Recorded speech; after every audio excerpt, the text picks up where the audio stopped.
Hello my dear students, कैसे हैं आप लोग और आपकी पढ़ाई कैसी चल रही है मुझे कमेंट बॉक्स में ज़रूर बताएं। और अगर नहीं चल रही है तो चलाइए, क्योंकि टाइम बहुत करीब है एग्ज़ाम का। ओके, आज के इस लेक्चर में हम लोग बात करेंगे, मतलब ये हमारा 3rd नंबर लेक्चर है, सॉरी 4th नंबर है। और इस 4th लेक्चर में हम लोग बात करने वाले हैं सेक्स डिटर्मिनेशन। और ये कौन सा चैप्टर चल रहा है? तो प्रोसेस ऑफ इनहेरिटेंस, मतलब principle of inheritance and variations, मतलब मेंडेलियन जेनेटिक्स। ओके, देखिए आपको कन्फ्यूजन हमेशा होता होगा कि कैसे रिप्रेजेंट करें, कौन सा फीमेल, ये बताइए ये किसका है, मेल का या फीमेल का, और ये किसका है बताइए। कन्फ्यूजन है? चलिए मैं बताता हूं आपको बहुत शॉर्ट वे में और आराम से समझ में आने वाला। जैसे ये देखो, ये क्या है, ये क्या है? जस्ट लाइक मिरर, मतलब ये एक्चुअली क्या है, तो ये है रीडिंग ग्लास, ये मिरर है सपोज करते हैं। और इस तरह का है ना, लड़कियां मिरर बहुत बार बार देखती है, अपने पास में भी रखती है बैग में। तो ये मिरर से वो लड़कियां देखती है, मतलब मिरर टैग हो गई किससे? फीमेल से। इसका मतलब इस तरह का रिप्रेजेंटेशन फीमेल के लिए होता है, और जो बच गया वो मेल के लिए रिप्रेजेंटेशन है। ओके, चलिए अगले स्लाइड पे चलते हैं, याद रहेगा ऐसे, हमेशा भूलिएगा नहीं। सेक्स डिटर्मिनेशन का मतलब क्या हुआ कि डिफरेंट ऑर्गेनिज्म में किस तरह का रिप्रेजेंटेशन होता है सेक्स से, उसके बारे में हम लोग समझने जा रहे हैं।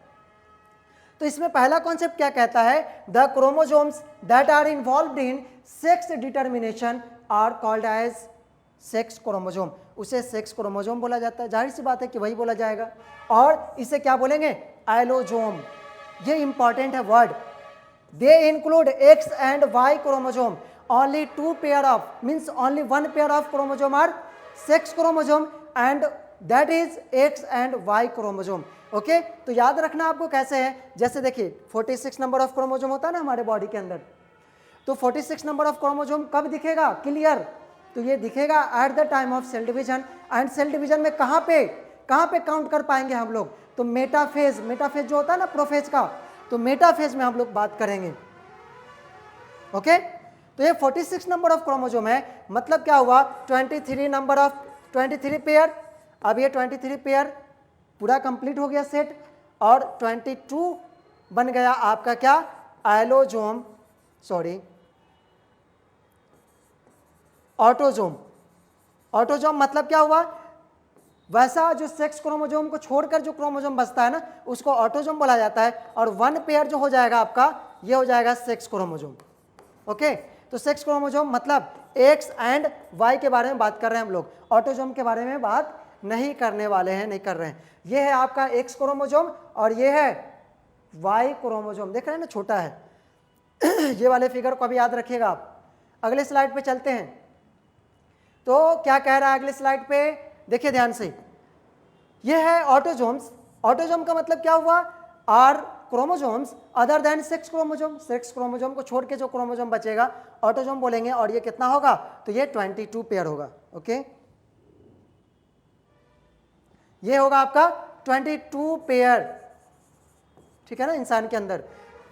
Number of autosomes is same in male and female. Number of autosome में कोई भी डिफरेंसेस नहीं होगा, चाहे वो मेल हो चाहे वो फीमेल हो, क्योंकि 23 है, 22 है तो 22 ही रहेगा। बट ऑटोजोम, ये एलोजोम में मतलब सेक्स क्रोमोसोम में चेंजेस आएगा, वो हो जाएगा, किसी में एक्स होगा, एक्स होगा और किसी में एक्स वाई होगा। ओके, ये पूरा सेट है क्रोमोसोम का, इसे बोला जाता है कैरियोटाइप।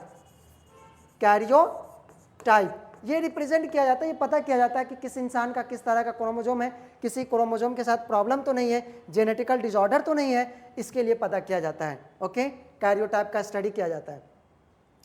नेक्स्ट स्लाइड पे चलते हैं, और ये हमारा स्लाइड है कौन सा? तो देखिए ध्यान से, हैंकिंग। हैंकिंग एक साइंटिस्ट का नाम है, स्टडीड स्पर्मेटोजेनेसिस। स्पर्मेटोजेनेसिस मतलब क्या होता है? तो प्रोसेस ऑफ स्पर्म फॉर्मेशन। तो स्पर्म के फॉर्मेशन के प्रोसेस को ही क्या बोला जाता है? स्पर्मेटोजेनेसिस। ओके, तो स्पर्मेटोजेनेसिस कहलाएगा आपका। तो हैंकिंग साहब ने ही स्टडी किया था सबसे पहले स्पर्मेटोजेनेसिस। उस स्पर्मेटोजेनेसिस के दौरान में क्या रिसर्च में मिला उनको? In some insects and observe that 50%, मतलब इंसेक्ट के ऊपर वो स्टडी कर रहे थे, तो 50% स्पर्म रिसीव किया न्यूक्लियर स्ट्रक्चर और अदर 50 स्पर्म क्या किया, रिसीव किया अलग तरह का रिप्रेजेंटेशन। मतलब क्या हुआ, कोई था न्यूक्लियर रिप्रेजेंटेशन का एक्स क्रोमोसोम की तरह और एक वाई क्रोमोसोम की तरह रिप्रेजेंटेशन शो किया। हैंकिंग क्या है, तो called this structure as the X body, और उस स्ट्रक्चर को क्या बोले, एक्स बॉडी बोलते हैं ना। जैसे हम लोग वेब के बारे में पढ़े, तो जो साइंटिस्ट पढ़ रहे थे वेब के बारे में स्टडी कर रहे थे, तो बहुत सारा वेब उसी वक्त निकल रहा था जिसके बारे में पढ़ रहे थे। उसी वक्त में अनसर्टेनिटी के कारण एक एक्स रे निकलता है, एक रे निकलता है। उस रे को वो देखते हैं कि अरे यार ये तो अलग नेचर का रे है, तो क्या करते हैं कि उसको बोलते हैं कि तुम रुको, तुमसे बाद में निपटते हैं, पहले अभी हम इधर थोड़ा सा देख लेते हैं। उसको क्या बोल दिए वो, एक्स रे, क्योंकि उस समय उनको उसके बारे में नहीं पढ़ना था। फिर बाद में पढ़े, उसके बारे में बताए कि ये ऐसा रे होता है, बट नाम एक बार दिला गया तो वो नाम रह ही गया एक्स रे। ओके, मुझे ऐसे ही ये जो पढ़ रहे थे हैंकिंग साहब, तो उसमें उन्होंने स्टडी किया तो उसको बोल दिया क्या, एक्स बॉडी, और फिर बाद में उसका नाम बदल गया एक्स क्रोमोसोम के। ठीक है, तो अगले स्लाइड पे चलते हैं हम लोग। ये स्लाइड ये सब लिखते जाइएगा, ओके ना। अब हम लोग चलते हैं मैकेनिज्म ऑफ सेक्स डिटर्मिनेशन में क्या क्या है, कैसे रिप्रेजेंट किया जाता है किस चीज़ को, उसके बारे में हम लोग समझने जा रहे हैं। देखिए क्या है, पहला मैकेनिज्म है X X and X O type. तो X X and X O type mechanism में क्या होगा, तो मेल क्या है, एक्स और ओ टाइप को रिप्रेजेंट कर रहा है, और फीमेल एक्स एक्स टाइप को, मतलब जब अलग अलग हो तो इसको बोला जाता है हेटेरोगैमेटिक। हेटेरोगैमेटिक, और जब एक साथ रहेगा तो उसको क्या बोलेंगे, होमोगैमेटिक। तो ये है होमोगैमेटिक और ये है हेटेरोगैमेटिक। एग्जाम्पल में क्या है, तो एग्जाम्पल में याद रखना many insect and grass hopper. बहुत सारे इंसेक्ट्स और ग्रास हॉपर में इस तरह का रिप्रेजेंटेशन होता है। ग्रास हॉपर इंसेक्ट्स है, तो इंसेक्ट्स और बहुत सारे इंसेक्ट्स में भी और ग्रास हॉपर में भी ये स्टडी करने को देखने को मिलता है। ओके, चलिए अगले स्लाइड पे चलते हैं, लिख लीजिए इसको।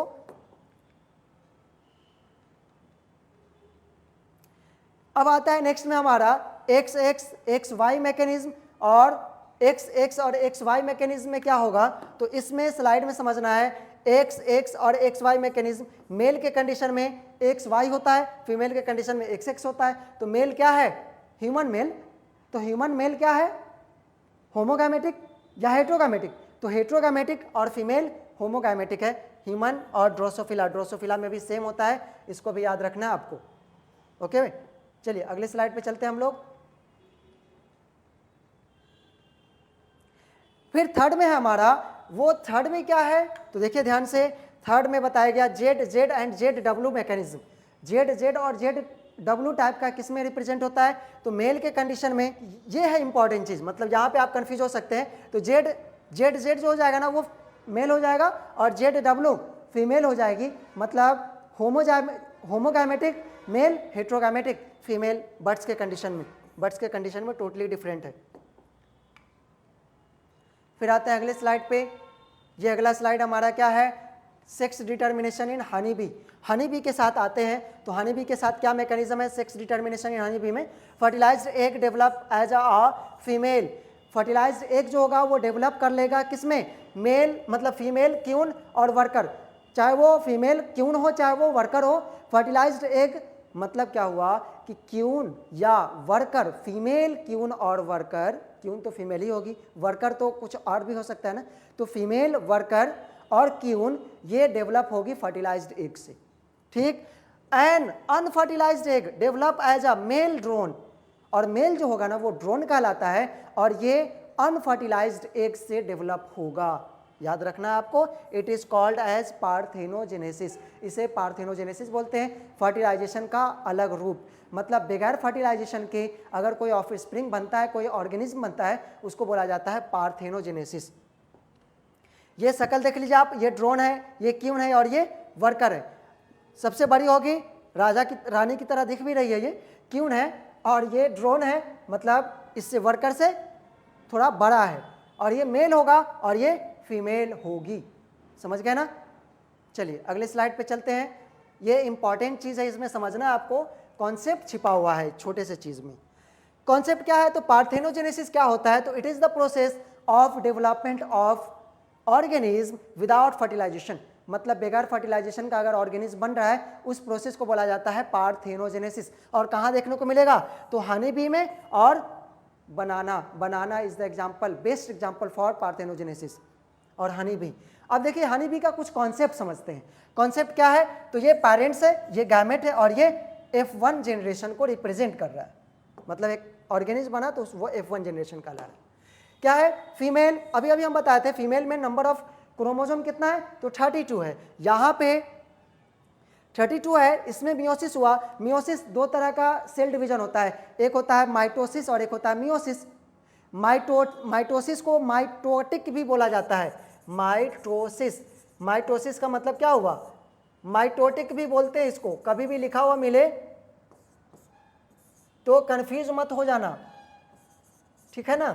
तो माइटोटिक बोला जाता है। ये क्या, कैसा सेल डिवीजन है? तो इसको बोला जाता है equational cell division, equational cell division.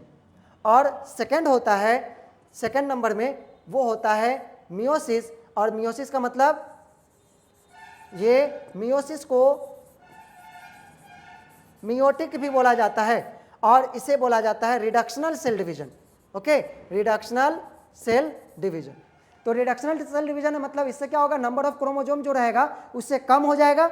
और एक होता है इक्वेशनल सेल डिवीजन, मतलब जितना नंबर ऑफ क्रोमोसोम पहले वाले सेल में था उतना ही इसमें भी रहेगा। इसका मतलब यहाँ पे कट गया और वो फिर से भर गया, घाव हो गया था, जख्म हो गया था, वो फिर से हील हो गया। इसका कैसे हो गया?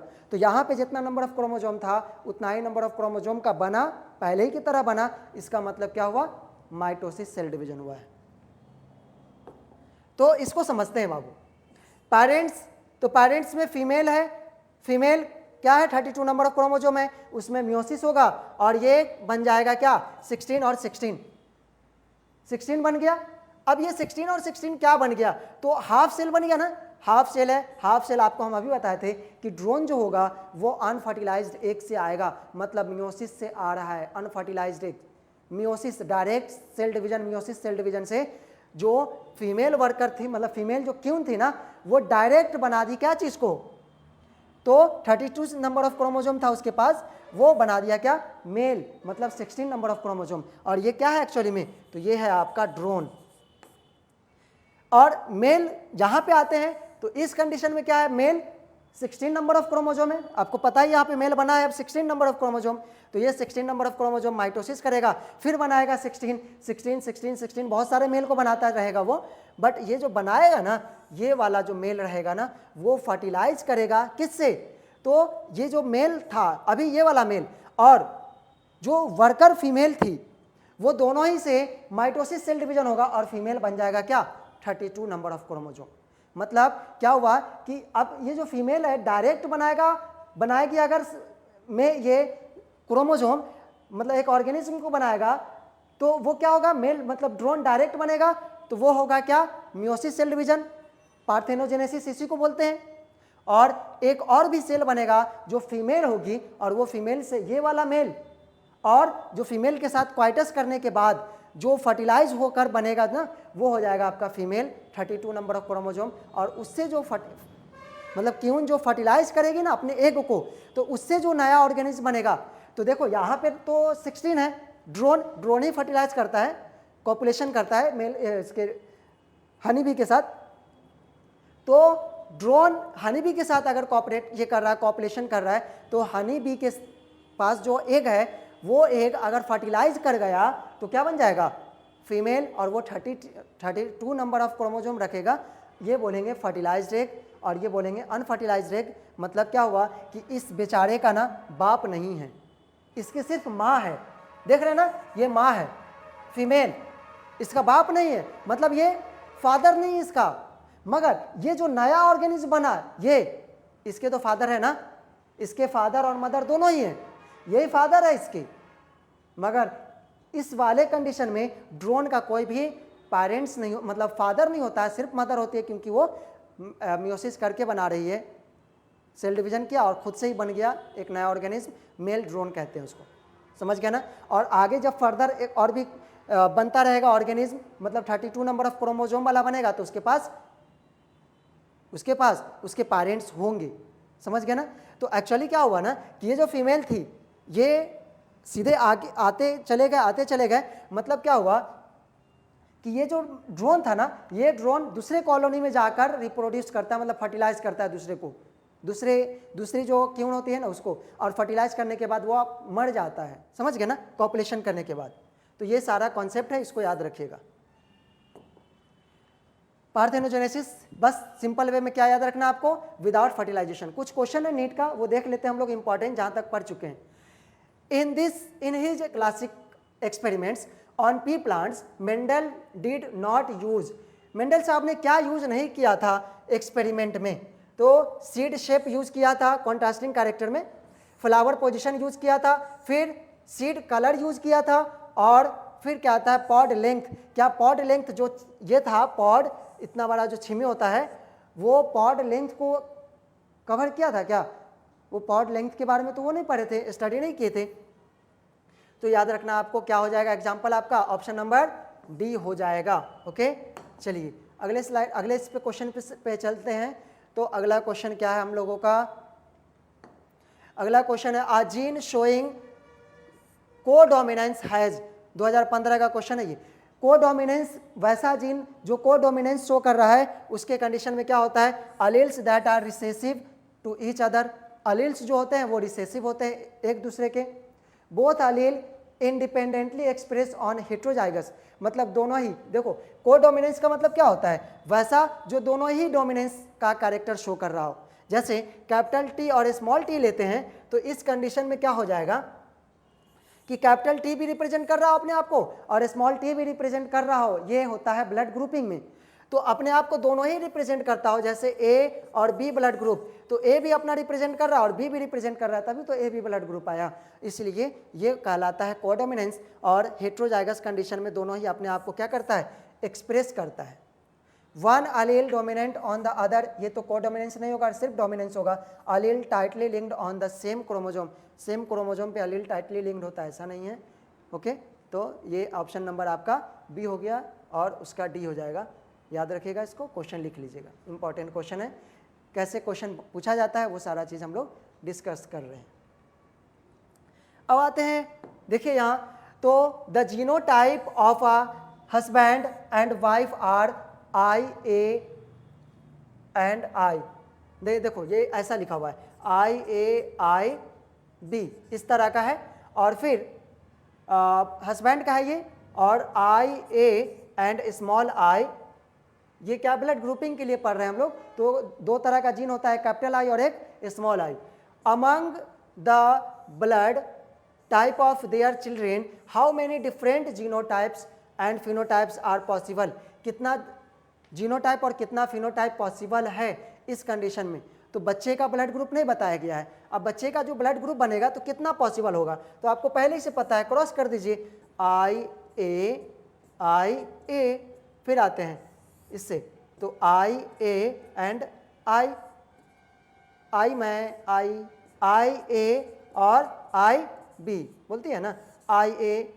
अब यह देखो आई बी और आई, ये है। अब देखो ये है ए ब्लड ग्रुप, ये है ए ब्लड ग्रुप, और ये है ए बी ब्लड ग्रुप, और ये है बी ब्लड ग्रुप।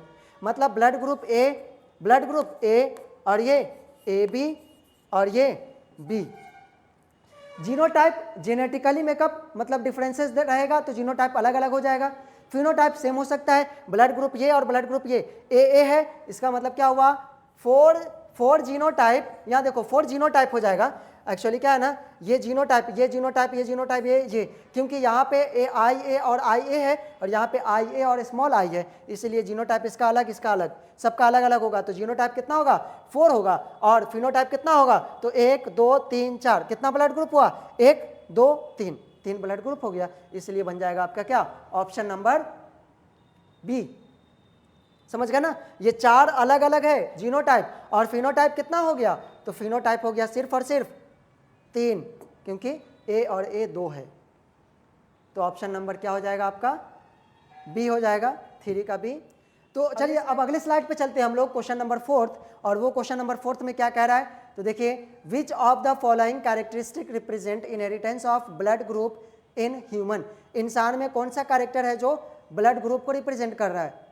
तो ब्लड ग्रुप को रिप्रेजेंट करने के लिए क्या है, तो यहाँ पे समझना है आपको। तो इसमें देखिएगा आप, which of the following characteristic represent inheritance of blood group in human. तो डोमिनेंस, ब्लड ग्रुप डोमिनेंस, दोनों ही कैरेक्टर, मतलब एक कैरेक्टर रिप्रेजेंट कर रहा है, जैसे आई ए और आई, ये डोमिनेंस हो गया आई। फिर को डोमिनेंस दोनों ही हो रिप्रेजेंट, जैसे आई ए और आई बी, जैसे ब्लड ग्रुप हो गया ए बी। फिर आते हैं मल्टीपल अलील, मल्टीपल अलील है, एक से ज़्यादा अलील रिस्पॉन्सिबल है ना, तो इसीलिए मल्टीपल अलील हो जाएगा। इनकम्प्लीट डोमिनेंस नहीं होगा, पॉलीजेनिक इनहेरिटेंस नहीं होगा। पॉलीजेनिक इनहेरिटेंस क्या होता है, तो वैसा जब बहुत सारा कैरेक्टर रिप्रेजेंट किया जाता हो उसको बोला जाता है पॉलीजेनिक इनहेरिटेंस। तो ऑप्शन नंबर आपका क्या हो जाएगा, A B and C, option number B हो जाएगा आपका, ए बी सी दोनों ही। ओके, अब फिफ्थ में चलते हैं। तो फिफ्थ में क्या कह रहा है, ये क्वेश्चन है, इस क्वेश्चन के बारे में समझना है आपको।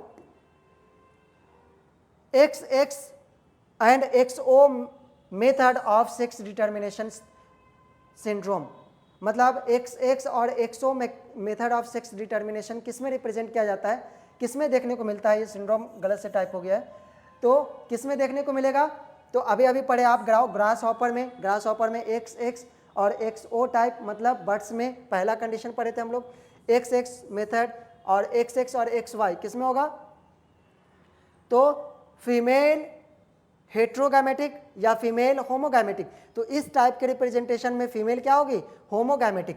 तो फीमेल होमोगैमेटिक मतलब बी का फोर्थ हो जाएगा, बी का फोर्थ और ए का थ्री हो जाएगा। ए का थ्री, ए का थ्री देखिए कहाँ है, तो ए का थ्री यहाँ पे है, आंसर ऑप्शन नंबर सी हो जाएगा आपका।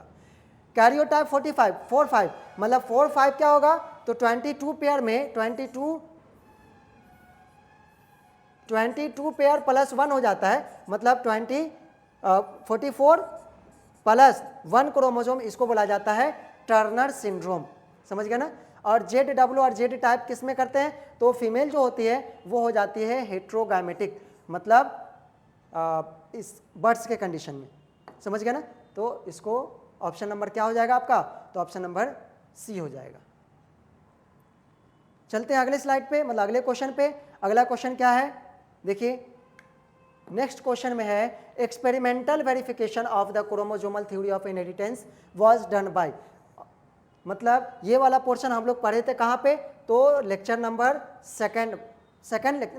थर्ड लेक्चर में हम लोग पढ़े थे कि experimental verification chromosomal theory of inheritance किसके द्वारा दिया गया था, एक्सपेरिमेंटली। तो क्या रहना है आपको याद, मॉर्गन। ओके, मॉर्गन हो जाएगा आपका करेक्ट आंसर। और ये क्वेश्चन पूछा गया है 2022 में, सॉरी 20 में।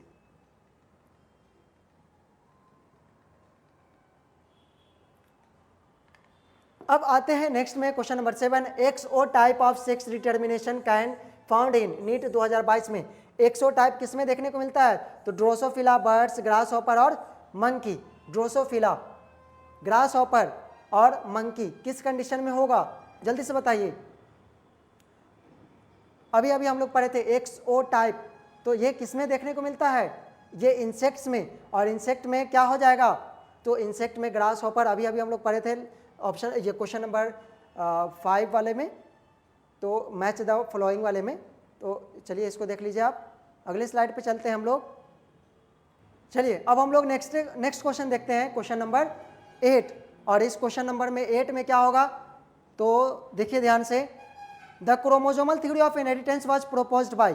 क्रोमोसोमल थ्योरी ऑफ इनहेरिटेंस किनके द्वारा दिया गया था, तो ऑप्शन नंबर हो जाएगा आपका सूटन एंड बॉवरी। बॉवरी साहब ने दिया था, सूटन एंड बॉवरी साहब ने क्रोमोसोमल थ्योरी ऑफ इनहेरिटेंस दिया था। Option number 8, question number 8। अब क्वेश्चन नंबर 9 में आते हैं। तो क्वेश्चन नंबर 9 में देखिएगा क्या है, ब्रॉड पाम विथ, अच्छा चलो ये वाला क्वेश्चन आपका नहीं पढ़ा हुआ है तो इसमें आप नहीं बता पाएंगे। चलिए इसका क्वेश्चन का आंसर बताइए मुझे कमेंट बॉक्स में। और एक और क्वेश्चन को इंक्लूड कर लेते हैं, वो है question number 10 last, in which disorder change of single base pair in the gene for beta globin chain result in change of glutamic acid to valine, किस में होता है ये, तो ये वाला भी ऑप्शन आपको बताना है सही से, ठीक है। उसके बाद हम लोग बात करेंगे, नेक्स्ट वाला पोर्शन हम लोगों का क्या होगा, तो म्यूटेशन के बारे में बात करेंगे। म्यूटेशन होता क्या है, हर एक चीज़ म्यूटेशन के बारे में हम लोग समझेंगे। ओके, तो आज के लिए इतना ही रहने देते हैं, अगले क्लास में मिलते हैं और वो हमारा म्यूटेशन का लेक्चर होगा। म्यूटेशन से हम लोग स्टार्ट करने वाले हैं। Thank you.